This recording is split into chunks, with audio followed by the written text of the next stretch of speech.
E já de volta ao vivo aqui com o nosso programa Vida e Saúde. Eu comecei aqui nesse momento, juntamente com essa nossa imagem que estamos mostrando da revista Brasil Cristão, para recordar que estamos nessa campanha, né? Jesus vem nascer em meu coração. Esse é o pedido que nós estamos fazendo, porque, é claro, a gente está falando sobre alimentação, mas quando Nossa Senhora pega o menino Jesus e coloca na manjedoura, né?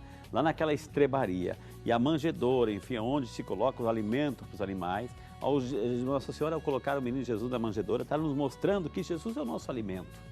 Jesus é o verdadeiro alimento que vem para saciar a fome de eternidade, de felicidade. Então, quando a gente faz essa campanha, e está tudo bem explicadinho nessa revista, Jesus vem nascer em meu coração, é o convite para que nesse final de ano, nesse tempo de Natal que estamos vivendo, para que você possa abrir o seu coraçãozinho para esse amor, para essa paz e deixar realmente a graça de Deus, a luz de Deus nascer no teu coraçãozinho. Então, participe dessa campanha e deixe Jesus aí brilhar no seu coraçãozinho, viu? Vamos lá, nós temos um bate-papo hoje interessantíssimo com a doutora Fernanda Mangabeira, nutricionista, e aceitou o nosso convite aqui para falar sobre alimentação de final de ano. Doutora, muita gente ligando, né? Muita gente ligando. Tem uma pergunta aqui da Hilda Landim. Obrigado, dona Hilda, Deus abençoe. O que devemos fazer para desintoxicar o organismo depois de um tratamento com muita medicação? Ou seja, a pessoa se empanturrou de remédio. Isso também intoxica, doutora? Sim, sem dúvida. O que fazer?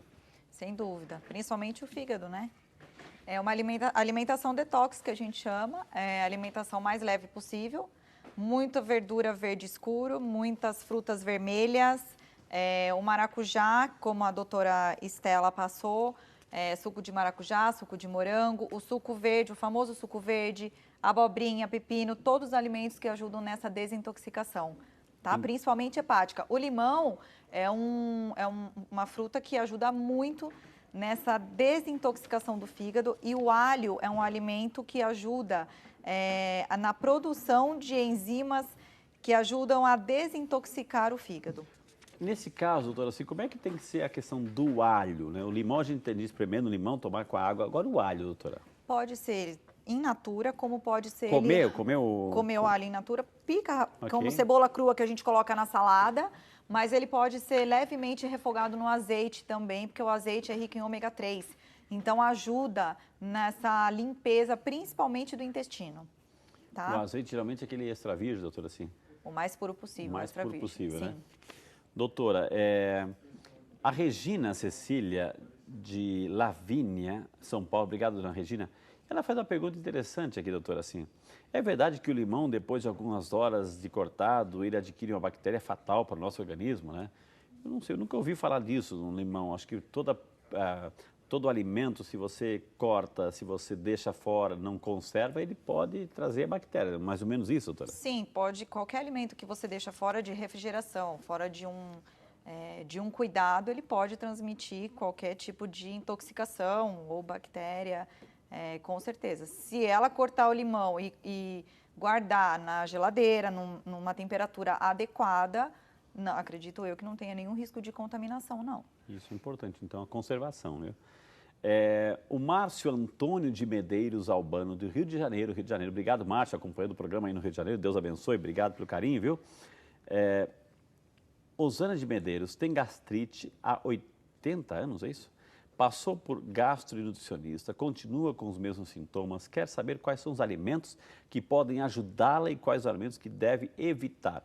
O Márcio está perguntando de uma tal de Osana de Medeiros, que tem gastrite, ela tem 80 anos de idade, enfim, passou por nutricionista. Quais são os alimentos que ela pode evitar e tem que consumir, doutora? Bom, os alimentos que ela tem que evitar: café, chá mate, chá preto, molho de tomate, desde que ele seja enlatado, e qualquer produto enlatado industrializado tem que evitar. Molho de tomate só se for caseiro e retirada toda a acidez, que tem um processo, ou a gente coloca um pouco de açúcar ou uma cenoura para retirar a acidez do molho de tomate caseiro. Leite e iogurtes, dependendo do grau de gastrite que ela tem que ser evitado também. Frutas muito ácidas também devem ser evitadas. É o que eu falei, dependendo do grau de gastrite que ela tem, por exemplo, a laranja, o abacaxi, eles podem ser consumidos após o almoço ou após o jantar, né? Mas quando consumidos direto no café da manhã, que estamos praticamente em jejum, ou nos intervalos, no lanche da manhã ou no lanche da tarde, às vezes eles podem prejudicar esse sintoma de gastrite, pode piorar. O que provoca o cafezinho, doutor? Tem gente assim que qualquer coisa um cafezinho, qualquer coisa um cafezinho. Muita cafeína, né? E a cafeína pode piorar essa gastrite dela, essa dor estomacal. Por isso que a gente evita tanto o café quanto o chá verde também e o chá preto e chá mate, que são produtos ricos em cafeína. Refrigerante, então, nem pensar. Não pode nem pensar. Doutora, e já que a senhora citou no refrigerante, até a orientação que festa final de ano tem refrigerante, tem que ter bebida, né? Enfim.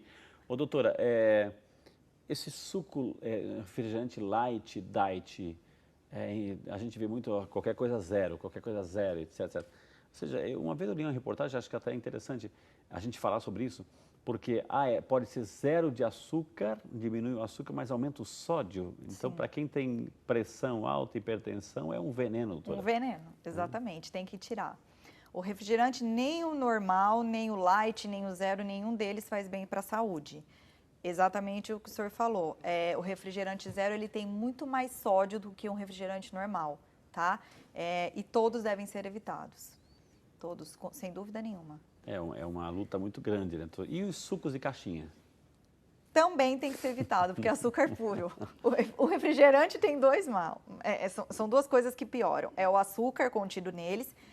Mas tem o zero e tem o diet. Mas eles têm o edulcorante, que são os adoçantes. Também não fazem bem. E o sódio.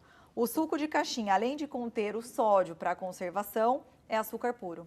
Então, na dúvida, água ou suco natural? Ou suco natural ou de polpa de fruta. Isso a gente libera também.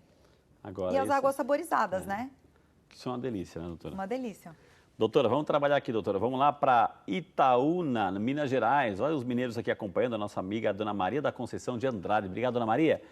Ela tem pedras no rim, já expeliu algumas, anda incomodada com a barriga inchada.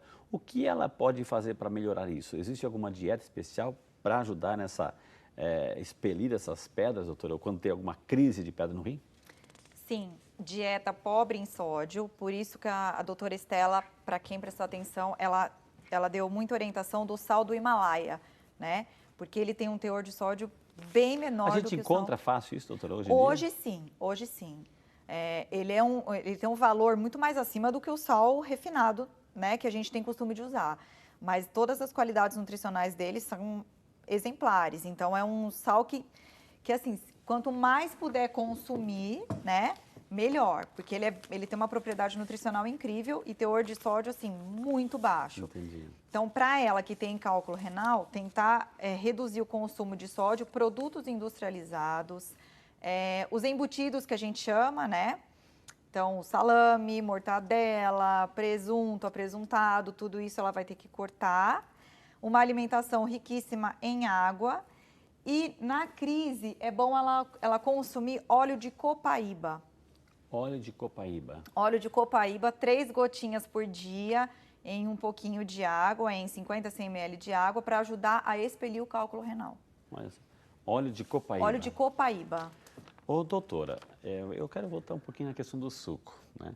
Entendi, refrigerante faz mal, né? Quando tem de mais açúcar, se tem de menos açúcar, tem de mais sódio. Suco de caixinha também entendi que é açúcar puro. Então, ok, beleza, entendi isso. Mas a senhora vai liberar a gente, doutora, para usar aquele suco de pozinho. Muito menos. Corante e conservante puro, também não. Todos esses sucos industrializados a gente tem que cortar. É assim, não é que está totalmente proibido. Numa festa, num aniversário, sendo um consumo esporádico, não há problema nenhum. O problema maior é um consumo diário, né? Que é um hábito muito grande do brasileiro, até pela praticidade. Mas se puder evitar, mexe, está pronto, serve para visita, serve para tudo. Mas se puder evitar, melhor. Você vai ter um resultado bem positivo. Agora, então, ok, entendi que suco, refrigerante, nem aquele de pozinho, mas aquele suco concentrado, doutora, assim, que eu pego aquele pouquinho, coloco, tem um concentrado, diluo na água e faço assim 3 litros, aquele eu posso, doutora? Também não. Para você ter uma ideia, um copo desse suco de saquinho ou desse concentrado, ele demora 3 semanas para o corante sair do intestino. Olha só, gente, a gente brinca, mas é uma realidade. Eu já sabia disso tudo, entendeu? Mas é a verdade, ou seja, o nosso, isso é acúmulo, doutora. Sim. Isso é toxina. Toxina, pura. toxina, exatamente. Toxina pura. Por isso E a que gente engana o cérebro porque é docinho, etc, né? Mas inclusive os de saquinho zero, né? Acha que não está consumindo caloria nenhuma, açúcar nenhum. E tá, porque o edulcorante, que é o adoçante, na verdade, entra nessa formulação. Então, é toxina pura, tem que tirar. A gente não quer aqui lutar contra a indústria, etc. Tem os refrigerantes e todas as marcas, os sabores, enfim, os atrativos, as propagandas caríssimas que a gente vê. Não se trata disso, mas se trata de ter consciência, né? Se fazer lá de vez em quando, ok, você sabe como gastar, mas o que a doutora falou assim, quanto tempo que fica aquele corante no organismo, e é toxina pura. Agora, imagine isso, fazendo isso todo santo dia, aquele refrigerante, aquele suco de caixinha, aquele pozinho, todo santo dia fazendo o seu organismo. O que vai acontecer com o organismo lá na frente, doutora? Responde com muitas doenças, né? Sem dúvida Diabetes nenhuma. é uma delas. Diabetes, câncer, pressão alta, porque são produtos industrializados, e todo produto industrializado tem um teor de sódio, problemas hepáticos, então existem várias complicações lá na frente. Ô, doutora, vamos lá para... Olha, Minas Gerais de novo, a mesma cidade de Itaúna. O Itaúna está em sintonia máxima conosco aqui. Obrigado. É a Leidiane Alves Batista. Obrigado, dona Leidiane. Deus abençoe a senhora. Olha que interessante aqui, ó. Estou gestante de 14 semanas e com anemia. Preciso saber qual alimento a senhora me recomenda. Doutora, assim, ela está com anemia, mas em relação à gestação em si, qual é a orientação nutricional nesse caso, doutora? Vamos lá, dona Leidiane. Aumentar o consumo de vitamina C, né? Então, laranja, limão, acerola, morango, abacaxi. Pode ser o suco in natura, junto da verdura verde escuro, que você vai colocar no prato. Então, uma couve refogada, uma chicória refogada, uma salada de rúcula, alface, né? Que é para aumentar a absorção de ferro desses alimentos e junto com a carne vermelha, ok? Então, você vai me questionar, mas não se bebe nada, nenhum tipo de líquido junto das refeições. No seu caso, ou você vai espremer um limão na salada e na carne vermelha, ou você vai consumir no garfo, pega um pedaço da carne vermelha, um pouco da salada e toma um gole do suco de vitamina C para ajudar nessa absorção de ferro. Suco de limão muito bom também, tá? Ô, doutora Fernanda, isso é elemento cultural, né? Elemento cultural. A gente chega em qualquer estabelecimento de nutrição, um restaurante, enfim, você senta, se acomoda, etc, etc, etc, faz o pedido, aí logo em seguida vem a segunda pergunta, vão beber o quê? Né? Vão tomar o quê? Né? Então a pessoa já começa a fazer o pedido, já começa a tomar antes, porque chega mais rápido, né, o refrigerante ou o suco, enfim, chega antes. Então a pessoa começa a tomar antes de comer. É aconselhar? Como é que fica essa relação, casamento entre tomar antes, tomar durante, tomar depois? Como é que é, doutora? Na verdade, o que acaba atrapalhando é a digestão, né? É o espaço gástrico que você coloca o líquido, então você vai, teoricamente, consumir menos alimento, tá? Mas o fator líquido junto das refeições, ele atrapalha por conta da diluição do suco gástrico. Então, você vai prolongar a sua digestão. Esse é o grande problema. Porque como é que eu entendi a sua resposta? Nós temos o nosso suco gástrico que já está esperando o bolo alimentar chegar para ir fazer o trabalho que ele tem que fazer. Digestivo, exatamente. Digestivo. Agora, se eu coloco suco, se eu coloco coisa antes, eu vou diluir aquela concentração do suco gástrico e a minha digestão, quando chegar o bolo alimentar, vai demorar mais. Doutor. Demora um pouco mais, exatamente. Tanto é que as pessoas geralmente ou consomem refrigerante, porque tem aquele gás, que é aquela sensação frisante, ajuda na digestão, ou água com gás, né, e limão. Então, a gente, né, entre o refrigerante, água com gás e limão, a gente orienta a água com gás e o limão, porque o limão ajuda na digestão também, tá? Mas durante ou pode esperar um pouquinho? O ideal seria depois? O ideal seria depois, um pouco depois. Durante, a gente pede para não consumir nada de líquido. Por causa da consciência do suco gástrico. Então, é importante isso. Poxa, não consegue, parece que o alimento não desce, tem que ter um lubrificante, etc. Então, espera um pouquinho, né? Te alimenta bem, alimenta pouco, enfim, e depois você pode reforçar com o líquido que você escolheu, né? De preferência, assim, sempre depois. Né? Água com limão, de preferência, Água com limão. Então, chega assim... É mais barato, inclusive, viu, gente? É mais barato. Né? O Vavá que sabe disso, né, Vavá? A Erna Sieg Engel, de Indaiatuba, São Paulo. Obrigado, dona Erna. Perto dito o nome certo? E é Erna Segue Engel. Por gentileza, repita a receita do suco para secar a barriga, né? Tá perguntando a nossa amiga Erna aqui, doutora. Vamos lá. Uma laranja com bagaço ou de 2 a 3 fatias de abacaxi, uma maçã, pedaço de pepino japonês e uma folha de couve e lascas de gengibre. Bate com água e consuma em jejum. Tá vendo aí, ó, né? Vamos repetir de novo, doutor? Só para assim, poxa, a pessoa está com uma caneta lá, então, ó, Vida e Saúde aqui é receita também. Né? Uma laranja. Uma laranja com bagaço. Com bagaço, de 2 a 3 fatias de abacaxi, com miolinho, não podemos esquecer disso. Uma maçã com casca também. Bem limpinha, lavadinha, pá, coloca lá dentro. Um pedaço de pepino japonês. É fácil de encontrar o pepino japonês? Facílimo de encontrar. E lascas de gengibre. Coloca de 2, tudo... 3, 4, o que ela se sentir mais confortável. Coloca tudo isso no liquidificador? Bate tudo no liquidificador e consome. Olha que maravilha. Geralmente em jejum? Geralmente em jejum para ela ter um resultado, para emagrecer, não é isso? Emagrecer, para ela ter um resultado melhor. Não, emagrecer não, é para secar a barriga. Para secar a barriga. Doutora, vamos lá. A Maria Lúcia Carlos de Oliveira Assis, de Nova Iguaçu, Rio de Janeiro. Obrigado, Ana Maria Lúcia. Ela tem 54 anos, aí hipertensa e faz tratamento certo, né? Graças a Deus. Ela come pouco, mas está percebendo que está engordando. Gostaria de saber o que fazer para perder peso. Nesse caso, é hipertensa, faz tratamento corretíssimo, enfim, mas ela está engordando, doutora. É a nossa amiga Maria Lúcia. Dona Maria Lúcia, precisa ver qual erro alimentar que a senhora está consumindo nessa alimentação. Se está consumindo muito carboidrato de farinha branca, se não está praticando atividade física, o consumo alimentar, né, o consumo energético está sendo maior do que a senhora gasta. Então, existem alguns fatores que a gente precisaria ajustar. Se possível, passa meu e-mail de contato. Claro, depois a gente vai passar para eu ver o histórico alimentar dela e conseguir auxiliar. Tá vendo? Depois a gente vai passar o e-mail aqui da doutora, viu? Doutora, a senhora falou farinha branca, farinhas brancas. Vamos falar um pouquinho sobre as farinhas, doutora? Assim, porque hoje tem uma técnica, uma nova mentalidade, enfim, low carb, né? Ou seja, diminuição do carboidrato, assim. Então, porque uns dizem assim, que o maior mal alimentício, etc., são as farinhas brancas, assim. Farinha branca é bolo, é pão, é macarrão, as pastas, tudo é farinha, doutora. E daí? Então, Frei, a gente tem que, na verdade, um consumo equilibrado, né? A gente pede para evitar a farinha branca por questões até de glicemia, de colesterol, de esteatose hepática, porque o grande vilão do colesterol não é só o alimento frito, o alimento gorduroso, é a farinha branca, tá? Então, a gente pede para trocar por integral, até por uma questão mais saudável. Não é que está proibido, mas a gente tem que reduzir e consumir de forma equilibrada, tá? As massas também não são proibidas numa dieta alimentar. A gente pede para trocar por massa integral ao longo da semana para quem quer um plano alimentar para emagrecimento ou para manutenção de peso.